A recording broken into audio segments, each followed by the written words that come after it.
Redline Logbook here to explain how they're going to fight the One-Eyed Black Dragon in Danmachi. And I guess we should start off with how the first fight with the One-Eyed Black Dragon went, and I'll try to explain what we do know. It's not a lot. But the first fight was a team up of the Zeus and Hera Familia against the One-Eyed Black Dragon. What the Zeus and Hera Familia had was one level 9, one level 8, and possibly multiple level 7, 6s, and 5s. The captain of the Hera Familia, we don't know her name, but she was referred to as the Empress as her second name. She was a level 9, and the strongest adventurer in all of Aurorio. It's unclear if she was a mage or a frontline fighter. All we know is her title and her level. As for the leader of the Zeus Familia, he was a level 8. He was named Maxim, and from what we can tell, he was physically the strongest adventurer in the world, which means he was most likely a frontline fighter. The other two members that we can confirm we know about is Zard and Alfia, and what we do know about them is that they're both level 7s, but when they took on the One-Eyed Black Dragon, they had to fight in the back lines.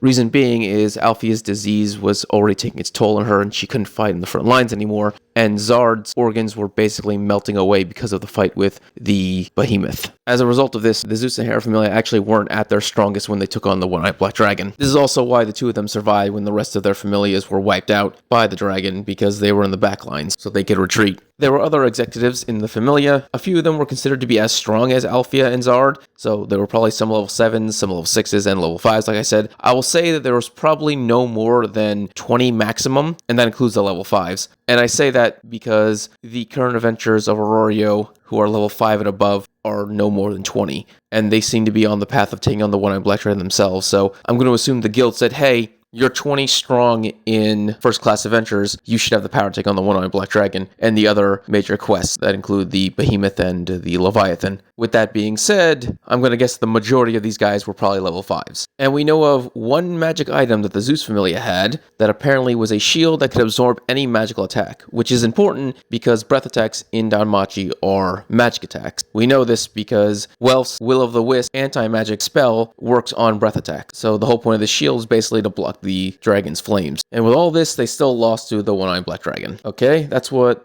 happened the first time. Let's talk about the second time. The time that Bell is going to stand up and defeat the dragon. Now, let's start with the dragon itself. It is a boss monster, and as Danmachi has shown over and over again with the Goliath, and also the Asafina, and of course Odeus, anytime a boss monster fights, it calls on its minions to fight alongside it. Basically weaker monsters that it can command with a roar. The One-Eyed Black Dragon is the king of dragons, so most likely it will roar, and then the Valley of Dragons will erupt.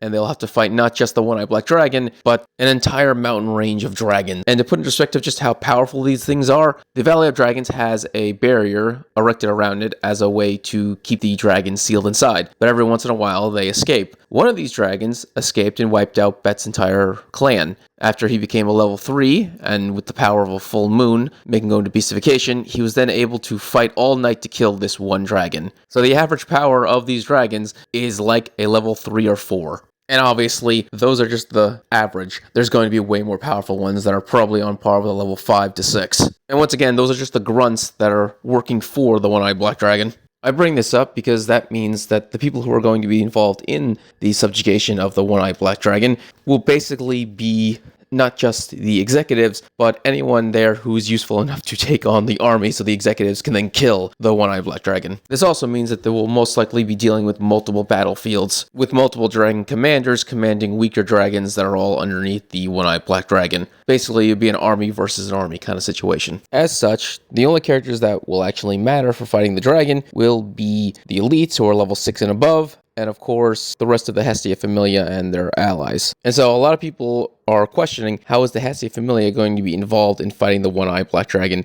at all? None of them are strong enough except for Bell and Ryu.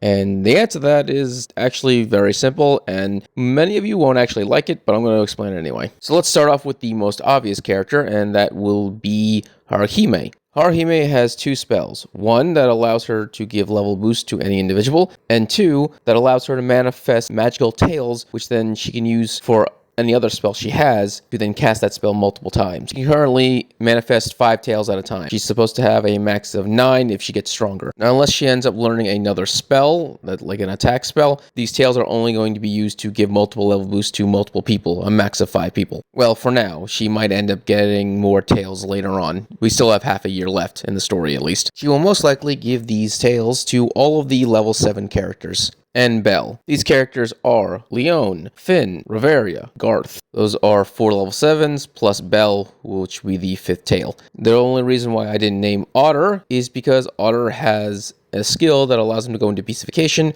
which ramps up his power to that of a level 8. He doesn't need level boost. And also, there's Eyes, who has the skill Revenger, which gives her the power of a high level 7 when she's fighting a monster. On top of that, skill actually has a second ability where it gives an additional power boost on top of that if she's fighting a black dragon. I'm not making that up. So, there's a possibility that Eyes will also be a level 8 when she's fighting the one-eyed black dragon. So that's already 6 level 8. And there's going to be a 7th level 8, most likely, if Astrarius is able to level up before the end of the story. And it's heavily implied he is getting stronger. He's currently level 7, but he might actually become a level 8 by continuously training in the deep parts of the dungeon. So we're talking a possibility of having 7 level 8s fighting this dragon. Half of those level 8s will be because of Haruhime's level boost, so that's her role in fighting the one-eyed black dragon. Next up, I'm going to go with Welf. Welf is going to have 3 major roles. The first one is the obvious one, where he's going to mass produce a bunch of Crozo magic swords, so the army has something to fight against the army of dragons. The second thing that Welf has, which is what will allow him to fight the one-eyed black dragon directly, is his spell, which is anti-magic, Will-o'-the-Wisp, which allows him to basically blow up any magic that is being used. The one-eyed black dragon will most likely have a breath attack, and as we've seen with him blowing up hellhounds, breath attacks count as a magical ability, so his will-o'-the-wisp will work on the one-eyed black dragon. The dragon will also most likely be able to do other magics because it's supposed to be some kind of ultimate monster, so it wouldn't surprise me that it has more than just a single breath attack. And the third thing that Welf will contribute to the fighting of the one-eyed black dragon is the creation of a weapon that surpasses Hephaestus. This may seem kind of odd, but that is literally Welf's goal. He wants to create a weapon that surpasses Hephaestus, so this way he wins her hand and she becomes his woman, which means Welf is going to create the most powerful weapon in the history of Danmachi's universe. He will most likely give said weapon to Belle or keep it himself. If he keeps it himself, that would be great. It'd make him a lot stronger, but he'll most likely give it to Belle. And to explain to you just how powerful this weapon is going to be, the most powerful weapons that exist currently in the Danmachi universe are spirit weapons, which are weapons created by spirits during the Age of Heroes, and those things could kill floor bosses.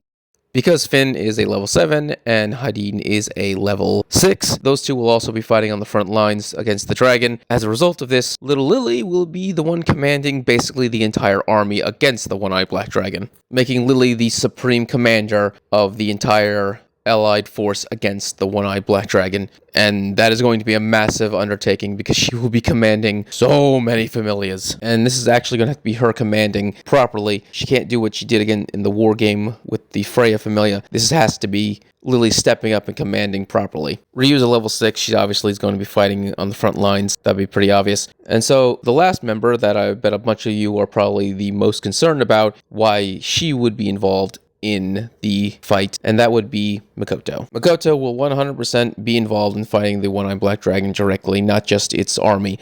And there are 2 major reasons for this. One, her gravity is insanely useful for keeping the dragon on the ground instead of flying. But also, she is going to get strong enough to fight the one-eyed black dragon, but not by leveling up. And this will, of course, piss a lot of people off, but it has been set up throughout the entirety of Danmachi, that if you learn a certain set of skills and you master said skills of combat, you can take on higher level opponents. This has been stated by Makoto's former god, Takamuchi, multiple times. He has proven it out during the war game with the Freya Familia by holding his own against 20 mid-rank adventurers until eventually he got too exhausted and was defeated. And so, what is going to happen is Makoto is going to keep increasing her skills as a fighter and as a ninja, and this will allow her to keep up with the other higher level adventurers. Now, she's not going to be anywhere near them because she's not going to be able to move as fast or hit as strong, but she will be able to hold her own as a support member to defeat the one-eyed black dragon. Once again, a lot of people aren't going to like hearing this, but this is a part of the Danmachi story that has existed from the beginning. It has been set up this entire time. In fact, Oka is learning how to use a vertical slash attack that can cut anything if it is done properly. Like, you have to do the perfect vertical slash, can cut anything. It would not surprise me that if one of the underlings for the One-Eyed Black Dragon is like a level 6 dragon, and Oka is able to cut the thing's head off with the perfect vertical slash. Because he did a similar thing to the Asafina, but he needed Makoto's gravity to do it. I have a feeling that in this final battle, he'll be able to beat one of the lower boss dragons all by himself with this vertical slash attack, even though he's only a level 2. And I truly believe that Makoto is also going to get this level of skill given to her by the end of the story, so she can help out in the subjugation of the One-Eyed Black Dragon. There's also one more member of the Hestia Familia, or at least someone that declared they are going to join the Hestia Familia in Volume 19. I have not read Volume 20. It's not in English, but she most likely joined, and that would be